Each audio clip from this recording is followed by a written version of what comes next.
So glad to have Tony Wiggins with us. Tony, we know for weeks this whole Tim Tebow thing has been in the works. First and foremost, your take on the Jaguars deciding to sign a man that is 33 years old. I think that's the biggest thing. All the talk has been about favoritism and some sort of nepotism, like he's like his father, and opportunities and all of that. I really think when it comes down to a football decision, though, you're signing someone who hasn't played football and who's been focused on hitting knuckleballs and curveballs for 7 years and hasn't played competitive football for 8 years. That's one thing, right? But if it was Usain Bolt, we wouldn't say anything if he was going out for wide receiver. But Bolt is a guy who excelled at track. And if it's a great basketball player, we wouldn't say anything because the great basketball player, he might be undersized at basketball like Zion, but he's oversized as a jumbo athlete in football. Tebow's none of that. And that's the thing about this. He is an undersized tight end. So you wonder, the thing that he always had going for him was that he was bigger and stronger than everybody else when he got to the NFL at quarterback. That's not the case anymore. So you wonder now from a football perspective, the thing that you mentioned, age. I don't think they need to be signing a 33-year-old anyone. Someone asked me about Richard Sherman in the offseason. I said no. They need to go get 25 and 26-year-olds. Why would you do that? And Sherman's a Hall of Famer at his position. That's why I don't think it makes any sense. Many people, you have the question about some people saying, well, Tebow was great in the locker room. He's a leader, X, Y, and Z. But at the same time, when you got a guy that hadn't played, and when he did play, he was considered average. Could that cause problems in the locker room? I don't know. I don't try to speak on things that I've never done, but I only can regurgitate those things that I've heard from other people. And what I've heard from guys who have played the game, even though you have some guys who say it'll all work itself out, what I have heard is unless you're playing, nobody listens to you anyway. If you're hurt, you can be a Hall of Famer, but if you're hurt, nobody's paying attention. And if you're a guy who's a great guy, unless you're the backup quarterback who's mentoring a young quarterback, if you got on a baseball cap or a headset, no one's paying attention to you in that situation anyway. So the thing is, unless you're out there actually contributing and actually helping those guys ball in what we know to be a gladiator sport, it really doesn't matter. Why doesn't this move make sense? Age, from the age perspective, and then from the perspective of being a Jacksonville Jaguar fan, and maybe this is what Urban Meyer and those guys don't realize. This is something that polarized this city for years. When Tebow wasn't here, when he had a chance to come in, he didn't. When he didn't switch positions when he had a chance to. So we always hear about want to. If you had a chance to switch positions before and you didn't do it, what makes you do it now? It has to be the fact that he believes somehow there's someone here that understands him.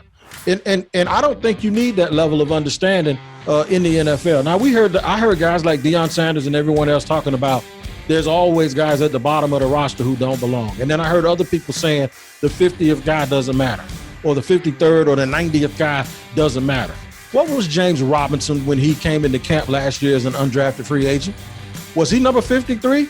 No, he was probably closer to 90 than he was 53, and he ended up being one of the best football players on his team last year.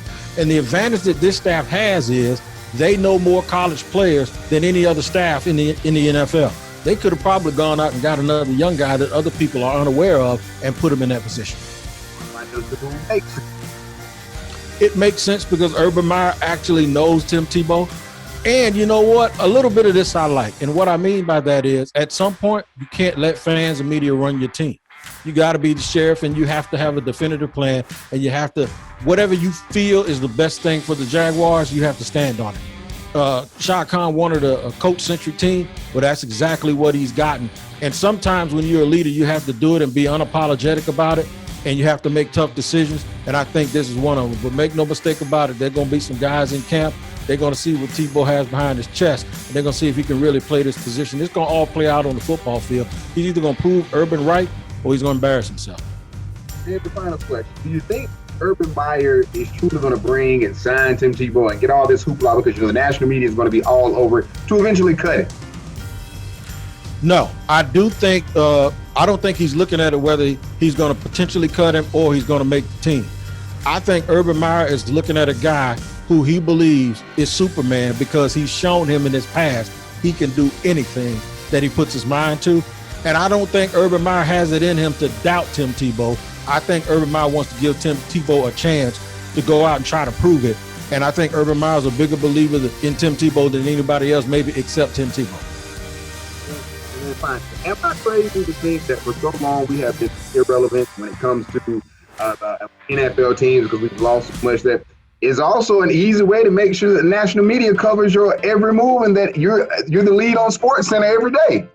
I don't think you need to lead with that. I'm not saying that somebody over there isn't thinking that way, but for me, I've always said this: if you win, you'll be on the front of SportsCenter.